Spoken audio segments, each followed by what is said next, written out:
Ivy Jimenez. Hi po, maayong buntag. Hello po, good morning. Ayan, taga-asa gani ka, Ma'am Ivy? Taga Nagsil, Barangay Sento. Okay, Barangay Sentro Agdao. Tama, ma'am? Yes po. All right, sige. Ma'am Ivy, naminaw si Ma'am Clea. Unsay pangutana nimo, ma'am, for PhilHealth? Yes ma'am, good morning ma'am. Bali, inaani maganda siya ma'am. Recently, wala na ko work. And then, dati man covered sa akong employer, ako ang PhilHealth. Tapos, so wala pa man ko enough funds para mabayaran ako siya this coming month and sa mga coming pa ng month. If ever ba pag nana ko enough funds or maka-work kong balik, kailangan pa ba na ako bayaran ang mga months na wala na ako nabayaran? Okay. Ma'am Clea, nadunggan Yes, man nimo, ma'am. ma'am. Okay, sige po. Yes, ma'am. Good morning, ma'am, no? And thank you sa inyong pangutana. So, ato ang yung tubag, ana, no? Pinaka-direct na tubag is yes, kailangan yun na ito bayaran. Ato ang contributions, dapat wala yun tayo palta. And if aduna tayo mga missed contributions, mga missed periods, pwede pag yun na ito na sila habulon, ug bayaran. So, pwede na ito na hinahinayan na lang siguro, ma'am, no? Kung mabot ang time na aduna natin enough, as I muna mention, enough funds or nagkatrabaho na ta, mga missed periods or kato mga palta na to, habulon lang sa ito pagbayad.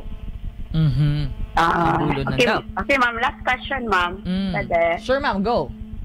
Halimbawa ma'am, wala pa na ako siya nabayaran ma'am, no? Tapos, need na akong gamiton. So, kailangan ba na ako siya habulon sa bayad before na ako siya magamit?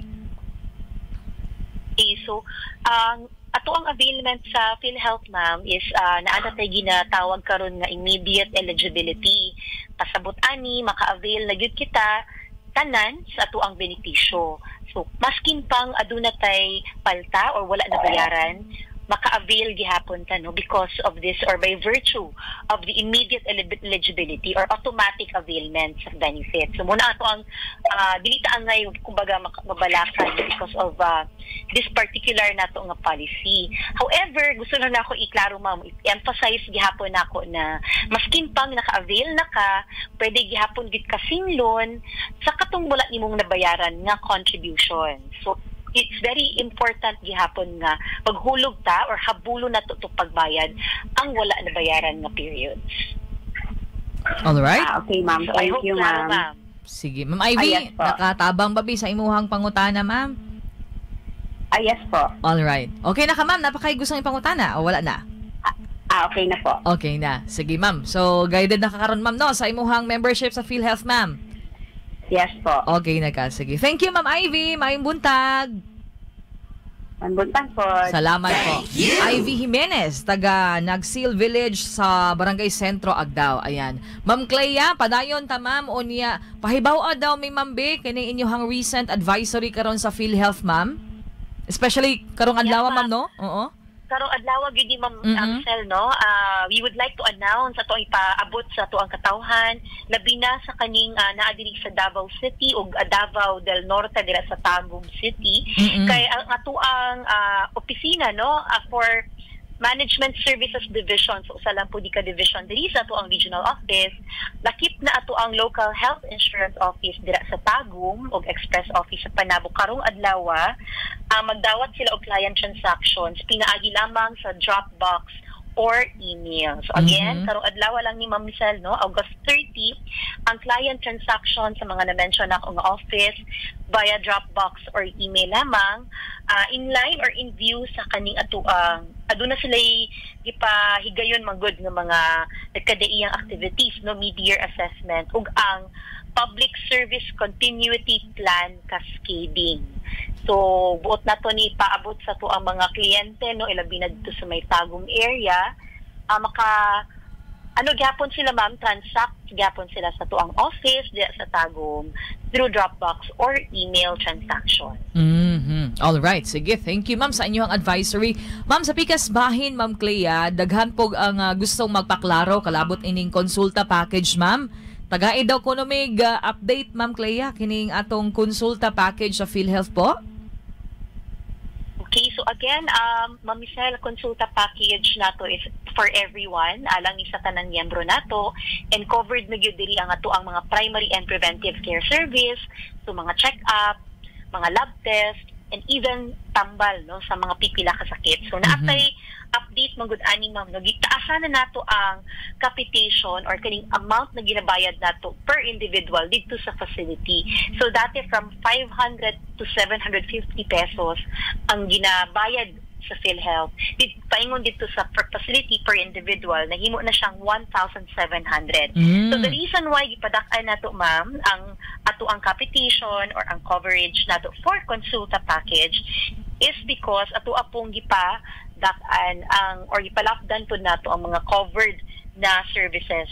So gidugang nato or giapil nato ang mammogram ug ultrasound. Nice. Sa katong mga services na covered na under the consulta package. Ug ang kanindutan po di inata kailangan og authorization transaction code or katong one-time PIN usa nato magamit or ma-avail ang services or benefits dito sa mga consulta provider nato because kailangan lang ta muadto dito sa facility. Ayan, sige. Nindot day kay ma'am, mao day ning recent update karon ma'am. So nadugangan pod ang coverage ma'am, no? Oo. Na kay Yes, na-mention ma'am, ganina. no? So mao na. Mammogram and ultrasound ang nadugang nato sa coverage for consulta package. Ayan, sige. Ma'am, unsaon pag-avail para lang ni adtong mga karon pa nakahibaw, ma'am? Yeah, so avail gid nato ni ma'am, very common ma'am Michelle, unsaon pag-avail ni consulta package.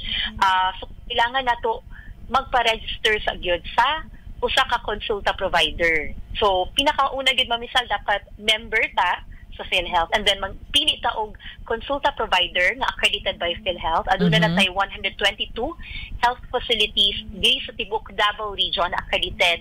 Magpili ta isa dito and pwede ta magpa-register dito nga facility. Ayan, sige po. So mapa-register lang ta kasama alang sa ato ang pag-avail no sa konsulta package sa PhilHealth. Sige po. Ma'am Clea, kining konsulta provider nato sa atong pag-register, ma'am. Na may mga pamaagi ma'am no? Unsay mga pamaagi ma'am for registration gani ma'am? Yes, natay tulong ma'am Michelle, pwede sila kaning ginatawag nato nga self-registration or member-initiated registration nga pwede ta magpa-register pinaagi sa PhilHealth member portal nga ma-access sa to ang website www.philhealth.gov.ph. So kaning portal aside sa maka-print ang MDR diri or ma-view na to atong records na pud ni siya feature nga magpili ta and mag-register sa usa ka konsulta provider. And na pud tay ginatawag na PhilHealth assisted registration nga pwede nila yung buhaton diri sa to ang mga local health insurance offices. So muadto sila sa mga opisina sa PhilHealth, magpatabang sila na sila fill-upan nga PhilHealth consulta registration form. And ang atong ikatulo ma'am is ang third party registration. So pinaagi ni siya sa ato ang mga consulta package providers mismo. So kung naano sila napili na facility na ano nila na confirm nila nga accredited ni by PhilHealth, pwede sila dito mo diretso, pwede po through our local government units. So dagan ta maagi ma'am Michelle, importante lang gyud pinakauna magpa-register gyud ta para ma-avail nato ang konsulta benefit. Ayan, sige po. Salamat kaayo Ma'am Clea sa information ma'am para sa atong mga members, and of course every Friday kung naa pa may dugang pangutana naagid mo kanunay ma'am. Any last message ma'am or reminder sa atong mga members? Okay, so reminder lang ma'am, ato ang payment of our contributions since hapit na po ta mahuman sa toong third quarter kay mag-September na sunod semana. So ato ang gina-remind, ginaawhag tanan nga magbayad ta sa ato ang contributions sa PhilHealth last day of the quarter gihapon ang ato ang deadline na no. But pwede sila magbayad binulan, quarterly, semi-annual or annually. And ang ato ang premium rate karon ma'am Michelle atong ginapatungban gihapon 5%, so that's 500 pesos per month. All right, sige po. Ma'am Clea, thank you ma'am. Thank you. Salamat sa kanunay ma'am ha, kada Friday po. Yes ma'am, daghang salamat pud kaayo ma'am Michelle. Salamat and of course kaayo. daghang salamat sa to ang mga listeners and viewers. Ayan, thank you. Ma'am Clea Dublin Guevara kasama Public Relations Officer 2 sa PhilHealth Regional Office 11.